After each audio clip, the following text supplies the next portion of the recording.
You, what up? It is Chris from Brooklyn Wildlife. All things Gamba, you know, Gamba Forest, the venue, space we had in Brooklyn. I rap, Parn Hashnikowski. You can find me, anarchyrap.bandcamp.com. And I've been rapping since like 96, 97. It's hot out here in DC, humid more so than hot. But also the mosquitoes are in full effect, so I gotta have the long sleeve on. They out here. I'm usually up in the woods in central New York, and I thought the mosquitoes were bad up there. DC's like, yo, hold my beer. All right, so I posted something on the internet, which you know you shouldn't do if you want to engage in like real conversation. But I was thinking about it, and just like in general, my like feeling of antipathy, ambiguity, ambivalence, whatever, just a disinterest in a lot of things going on right now, while still like loving hip hop culture. So first off, I want to remind everyone I love the culture of hip hop, and I'm talking about culture. I'm talking about the dance, I'm talking about the music, I'm talking about the DJ, I'm talking about the MC, I'm talking about the graffiti, I'm talking the fashion, the language, all the elements that have happened for tens of thousands of years that come together to become hip hop culture. That's something that I love. But when it comes to like the scene or how people view culture, I think there's a lot to be desired. And so I posted why I can't really rock too hard with the Democratic Party. Well, they're still materialist capitalists that support violence as a reasonable solution to problems. And I say that because it seems like the Democratic Party, they are just as capitalist or materialist or violence oriented as numerous other political parties. And I'm just not here for it. Like, I don't think violence, whether it's police violence, military violence, is the solution to conflicts. I don't think we should be so obsessed with everyone needs to make a bunch of money, and the way you'll find happiness is through a job, and you are defined as a person by how much money you have. I don't like that in politics. So why I really can't rock with the hip hop scene, both industry and underground, because people want to say like the hip hop underground is different than hip hop industry. And now I understand, again, there's the people that actually do hip hop and make hip hop and live hip hop. You don't see them. Most of the people that are actually like living hip hop and doing the hip hop do not have record deals. They do not have 100,000 followers on the internet. There are people with 600 followers, 1,000 followers, people who don't even use the internet but make music all the time. They are living hip hop. The dancers, the graffiti writers, the people that are not worried about social media, but they are worried about making their art. Those people exist, so it's not questioning that. But why I really can't rock with the hip hop scene, both industry and underground, the scene, is they're still materialist capitalists and think violence is the solution to problems. And I say that because within the scene of hip hop, having money and chains and being ostentatious has become almost synonymous with hip hop. I don't know why anyone's gonna argue that. Now, I'm not saying all rappers care about making money. I rap, like I know that not all rappers care about making money as their number one priority. But when it comes to the scene of hip hop, it's materialistic. Like it's the not just fashion in the sense of can you freak what's been made available to you and turn it into something that's never been seen. That's hip hop, that's dope. But the idea of let me buy Louis Vuitton because a rapper wore it, that's modern hip hop scene, and that's corny to me. Like, why would I want anyone to buy a luxury handbag because a rapper is now the designer? That's not dope to me. The idea of like the capitalism in it, and even amongst the indie artists, the make money motif is so strong in hip hop and is so disinteresting to me. Just like in society, it is disinteresting to me. Like when I think of, are humans made happy by having money? No. Are there problems you can solve if you have the necessary resources? Yes. So I'm not saying I don't understand why people utilize the tool of money, but the obsession and like the idea that I can hurt people over money, or the idea that value is attributed to a human based on how much money they have or not, wildly ridiculous in real life as well as in hip hop, which is supposed to reflect real life. And in the scene, like the notion of violence solving problems, almost every rapper is like, yo, push comes to shove, I will hurt you if you threaten me or my family. Instead of, I will figure out a way to communicate with you and we can resolve the conflict and de-escalate it. Because that's the type of hip hop I was around. Like the idea of when I was growing up, yes, hip hop was aggressive. Yes, hip hop was competitive. Yes, when we battle rap, we said crazy things about each other. But also part of it was you actually kicked it with the same person a day later. It wasn't this internet connectivity. It was in real life, I'm going to see you again. So we have to be able to de-escalate conflict and be in the same space together. Part of hip hop to me was you don't chase trends and do what's already existing. You do what's never been done. And the current hip hop scene, whether it is trying to go back to what they think we did in the 90s or 2000s, whether it's forget about all of it and just say they don't even care about hip hop, which is corny. The people who are, I'm not a rapper, I'm a rock star, but you in the hip hop category. And that's not interesting. And I can't really rock with the materialism. I can't really rock with the violence. And it's not complicated. When it comes to politics, don't support ethnocentric, theological, military apartheid states. And when it comes to music, don't rap about coke for 3 decades, disrespecting women and celebrating turf war / murder on stolen land that is being rented. And to me, again, it's that simple. How many program directors and people in charge of radio are making sure the art and music getting out to the world actually reflects the breadth of hip-hop community culture? None of them. And so when it comes to hip-hop culture, I love it. When it comes to the scene, I am not interested, either industry or underground. Go to underground rap shows, see how many women are going to be there. See, unless it is a trans or queer performer, see how many queer trans performers are going to be there. And for me, hip-hop has been the most welcoming genre and art form that I've been a part of. So there are definitely trans rappers. There are definitely queer rappers. There are definitely scenes of hip-hop that I participated in and artists that I work with that are from every background. But when you look at the scene of hip-hop, when you look at like what seems to get the most amplification, it is not the world that I've lived in. And I want to respond specifically to one of my homie, Graham, who's an MC and who I've known. He's rapped as long, if not longer than me. We've done shows together as the homie, so it's no disrespect. Nothing I'm saying during this, especially this part, is about disrespect. Like, I love hip-hop and I respect the thousands of people that came before me that did what it took to get us to where we are now. But also, you got to be honest about hip-hop. You got to be honest about yourself. You got to be honest about whatever you engage in. There are going to be positives, there are going to be negatives. And I can tell you the awesomeness of hip-hop, number one being it's a quintessential postmodernist form of humanistic expression as art. To me, it's bricolage. It takes from everything, reformats it, and spits it out as hip-hop. There's no other genre where you can take from classical music, jazz music, poetry, and some like Tuvan throat singer, mash it up, throw some drum tracks on it or a sample, and that's hip-hop. But then you can also just have on the MPC someone play it live, no samples at all, and a vocalist spit a poem. That's hip hop. I mean, so hip hop has so many formats. I think it really suits our time, and because of how loquacious the performers are and like how many words you get, how deep the narrative can go, the storytelling, the insight and the human experience. I love hip hop. That's just through the rap format. When you think of graffiti and people beautifying their scenery during urban decay, amazing. When you think about the dance, going back to the West African homies that jump up, and you know, it's all amazing to me. So I don't want anyone to question that I see value in hip hop. And as a young black man, seeing a artistic expression that came from people that looked like me, that sounded like me, that liked the similar things as me, that had some of the generational influences that I had, was so reaffirming. So I don't want anyone to forget that.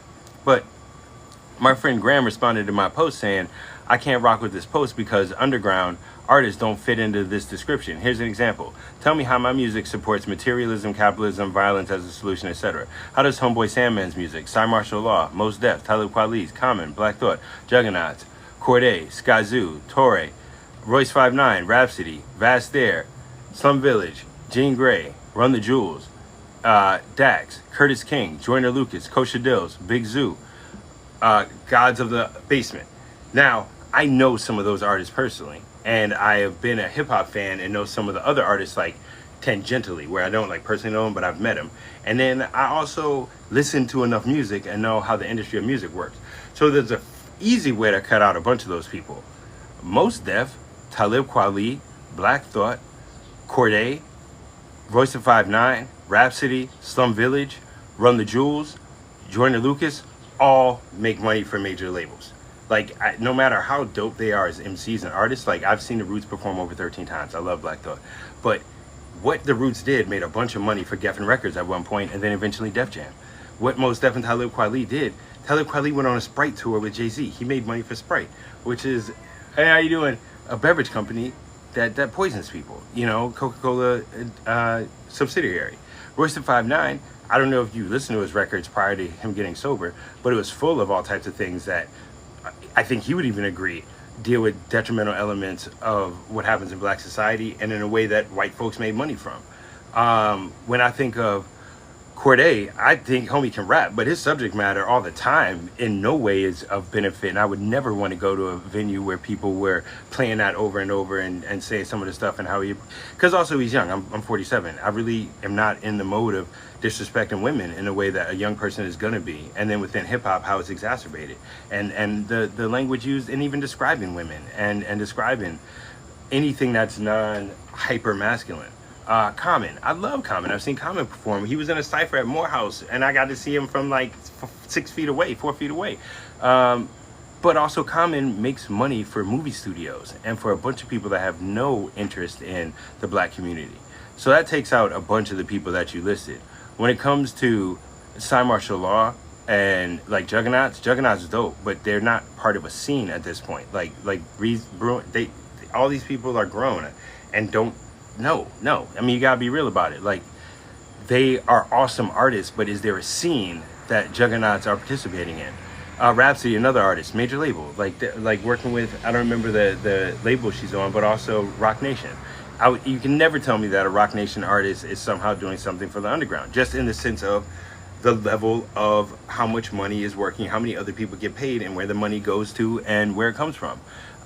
Slum Village was on the label, Run the Jewels. I mean, come on, yo. Like, this, don't even start me on I love the fact they're independent, LP, Company Flow, Killer Mike. I met Killer Mike before he got signed. I fuck with Killer Mike.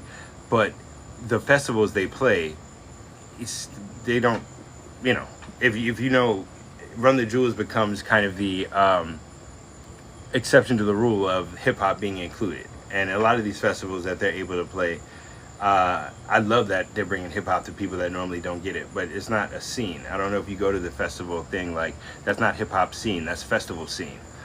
Joyner Lucas, come on now, definitely not in any way an approachable kind of like underground artist. Like, that dude he like does Will Smith songs. Kosher Dills is a Zionist, and so although I fuck with Kosher in the sense that I've known him since 2008 or something crazy like that, he's like going to military bases in Israel and doing rap songs. And he should, because that's his belief, that's his culture, that's his people's. But I can't be a part of that scene.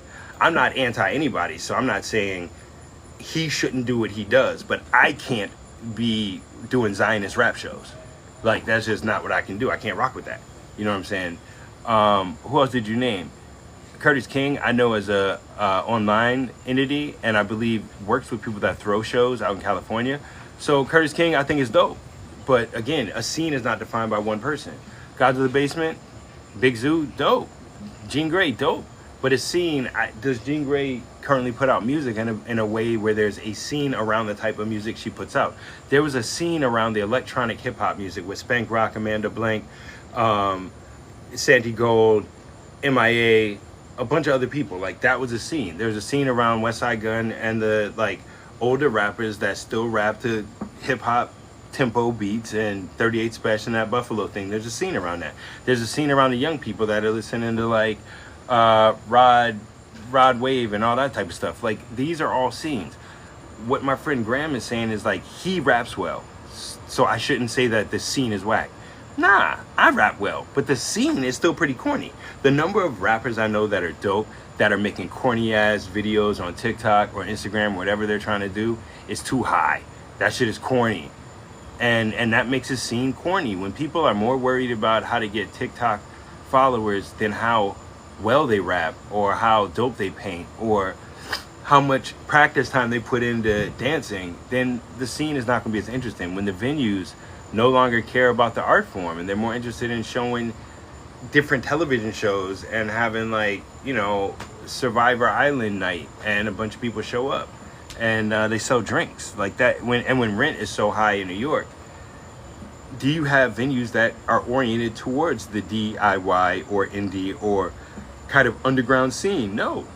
You get what used to be circus performance art spaces run by finance bros.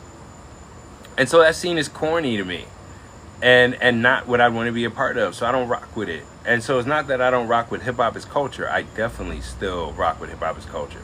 But when I say the scene is dead, and someone's like, well, Homeboy Sandman is dope. I agree. I booked Homeboy Sandman for my festival. He sent me his most recent work. Like, he and I share and exchange music. Like, Homeboy Sandman is dope as shit. But is there a scene around his type of music? I know Monday of the Mind still shows up in Maine. I fuck with him.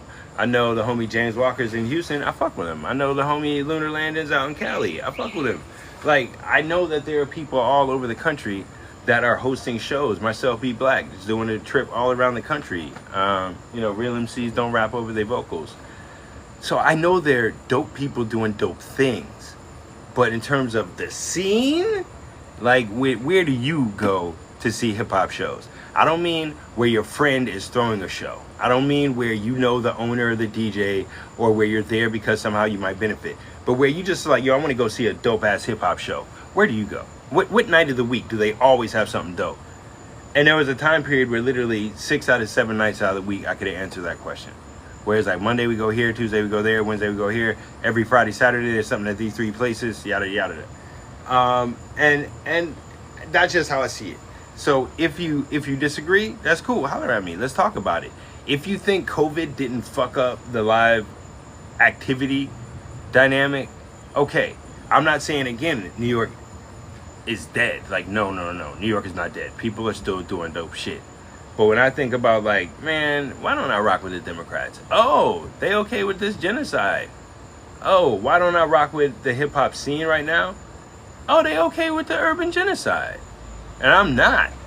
Like, how many artists right now are not talking about real shit that's affecting real humans in a real way because they are chasing a TikTok trend? They are not talking about how their life really works with love and connectivity and humanity and their dreams and ideas and metaphysics and epistemology and axiology. No, they're rapping about whatever some internet influencer is telling them to rap about. That makes for a corny ass scene. So if you're an artist out there, do what you love. And, you know, if you love doing corny shit, then I'm not going to tell you anything. But if you're an artist and you want to say what's truthful in your heart and authentic, and you're scared and afraid, it's okay, be afraid. But still do it. You know, if you're an artist and you see things differently than other people and people tell you it's weird, that's good. Artists are not supposed to be popular in the time. Part of being the artist is you're the weirdo and people don't want to hear you talk. So you put it in a painting and they like how you paint, and then we'll talk to you about why you painted it. Part of being an artist is you can't communicate with people verbally, so you write it down and they buy your book, and you can write an 800-page book. And a person nowadays will say, well, no one's going to read an 800-page book. Why waste your time writing it? If you need to write your 800-page book, write it and share it with the world, you know? But I'm looking forward to the reemergence of various scenes. But right now, you know, there's a lot to be desired. So I hope that makes sense. I'm going to holler at you. Mosquitoes going too hard out here. I'm going inside. Peace.